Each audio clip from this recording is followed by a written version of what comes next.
Hello लोगोफोर, नोंथांमोननि गेजेराव आं आरो मोनसे गोदान भिडिअ लानानै फैबावबाय। बे भिडिअआनो जादों लोगोफोर बर'निनो मुंदांखा फावखुंग्रि बिथां फुजि बसुमतारीनि फिसाजो बिबार मालानि मोखां दिन्थिनाय भिडिअ आरो फट'शुट खालामनाय बेफोर गासैखौबो नैबे भिडिअनि गेजेरजोंनो मोनथिनो हासिगोन। बेनिखायनो भिडिअखौ जागायनायनिफ्राय लानानै जोबजासिम नायलांदो।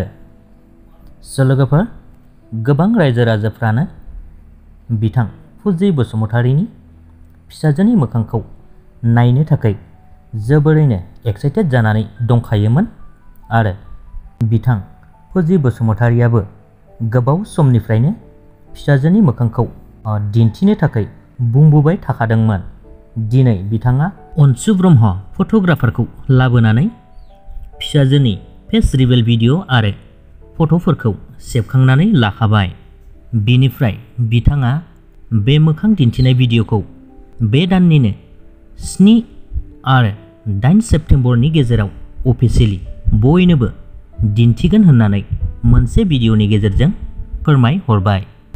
मानोना बै सानसिम बिथांनि फिसाजो बिबार मालानि बैसोआ 2 दान कमप्लिट जाहैगोन। अब्लानो बिथाङा गासैनोबो दिन्थिसिगोन होननानै खिन्थाहरदों।